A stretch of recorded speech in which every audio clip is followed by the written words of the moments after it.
I'm an ambassador for Christ, and as you know where I go, the kingdom goes. You want to catch me on Facebook or WhatsApp, you can. All the information in the description down below. You know what, right? I want to talk to you guys about Christmas, all right? The Christmas controversy, all right? Listen to me. It's going to be so deep and helpful. From the outset, let me just say this.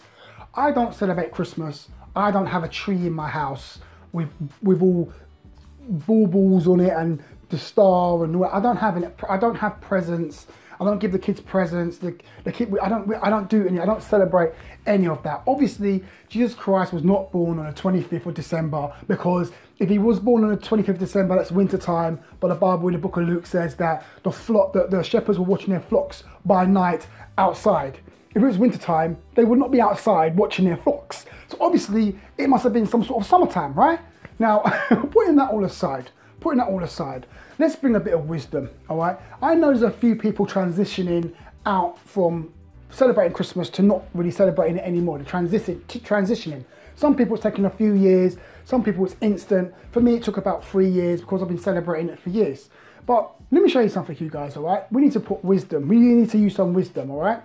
I have a lot of messages from people who live at home with their parents. You live at home with your mum and dad. Your mum and dad celebrate Christmas. You don't want to celebrate it. You're in the house. How are you going to get away from it? Do you understand what I'm saying?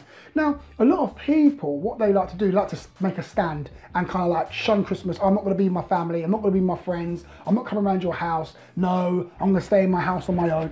No, we can't do that. Let's use a bit of wisdom, all right? And let's use the Christmas period, all right, to, you know, visit your friends. Go and talk to somebody. Everybody, listen, every house you go around, people are going to be eating chicken or they're going to be eating turkey and they're going to be very happy and festive, all right?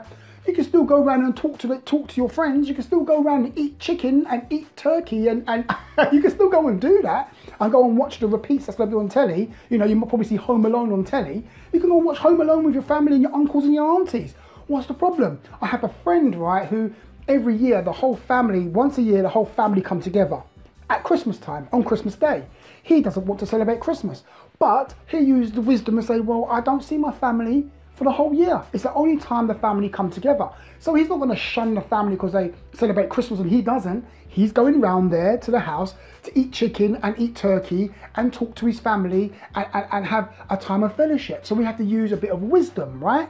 So I'm not saying you're celebrating it like you've got a tree and like you're worshipping some pagan god. I'm not saying any of that.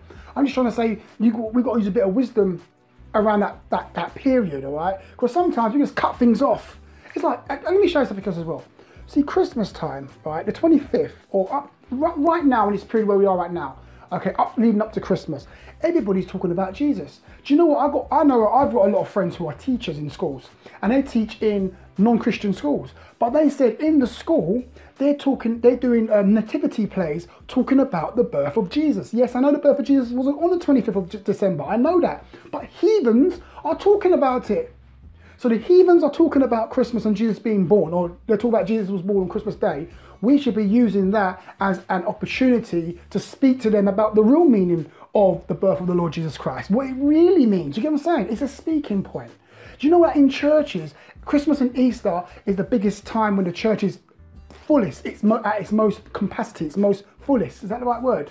So your church might have 100 people in it on a normal Sunday service, but at Christmas time it has 300-400 people there. It's an opportunity because there's a lot of people turn up for Christmas traditionally at a church because it's traditional. So it's a chance to speak about the Lord. Do you get what I'm saying? It's a chance to speak about Jesus. Let's put the trees aside. Let's put the Christmas presents aside. I'm not talking about any of that sort of stuff. I'm talking about as an opportunity to speak. It's even at Easter, the death, burial, resurrection is a time when Christ died. People say Easter, give out bunnies, and you know, Esther, the fertility queen. I know about all that sort of stuff. But the thing is, people are thinking about the death, burial, resurrection of Jesus Christ who are heathens. It's that part of the year where we can get involved. Now, for me, as Robert, Christmas Day, I'm going to be going to central London, to Stratford. I'm going to be in Stratford. There's loads of us from our church. We go around and we pick up like there's 10, 15 cars. We pick up like about 30, 40, 50 old people from their houses who, you know, people who spend Christmas alone. We go to their houses, pick them up, bring them to a hall, give them dinner. Spend that day with them. So they have like a sort of like a fellowship and family time. Do you get what I'm saying? They're part of something. They're not going to be spending Christmas on their own. Now, if I was a hardcore I'm not celebrating Christmas. Turn it off. I'm going to work. No, I'm not going Christmas. No, turn it off. I'm sitting down in the house on my own. That's a waste of time. You just wasted an opportunity to do good. You're wasting an opportunity to do something nice, to help someone. Just remember, Christmas Day is a day when all the shops are closed. Well, obviously not the Muslim shops. I'm talking about for a majority of the shops in the West, they're going to be closed. So we should use that time to do good. Use that time to make a difference in someone else's life, because I know that when we make this, when we bring the old people that would be spending Christmas alone, when we help them and give them food, all right, they will see the church and think, wow, the church is I want to go to your church. It's such a nice, they come and helped us. They brought me out of my house. I'm so grateful. And, you know, it's an evangelistic sort of tool, all right?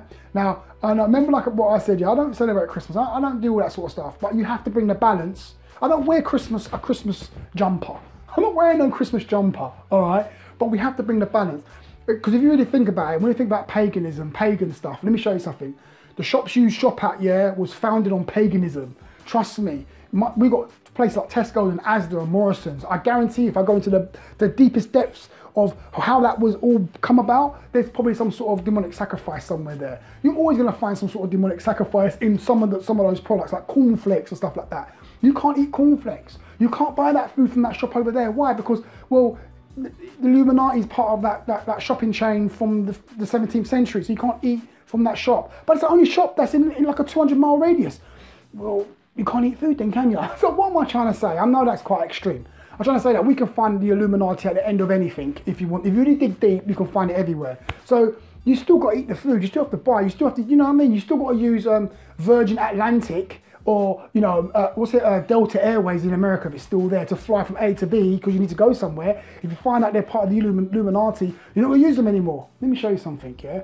You better not use the banking system. You see the money you got in the bank? Yeah, that's all founded on Bilderbergers, yeah? Stop using the banking system. Your money, don't put it in the bank because it's Bilderbergers, it's Freemasons, it's Rothschild. You can't get away from it. You just have to use wisdom, okay? Use wisdom, don't let that stuff bind you. But anyway, some things you may agree with and some things you may not. Eat the fish and spit out the bones, all right? It's a mature conversation, all right? Anyway, as well, an ambassador for Christ, and as you know where the kingdom goes. Like, subscribe, share, pray for me and my family, and I'm praying for you guys, and have a great day. I'll see you guys a bit later.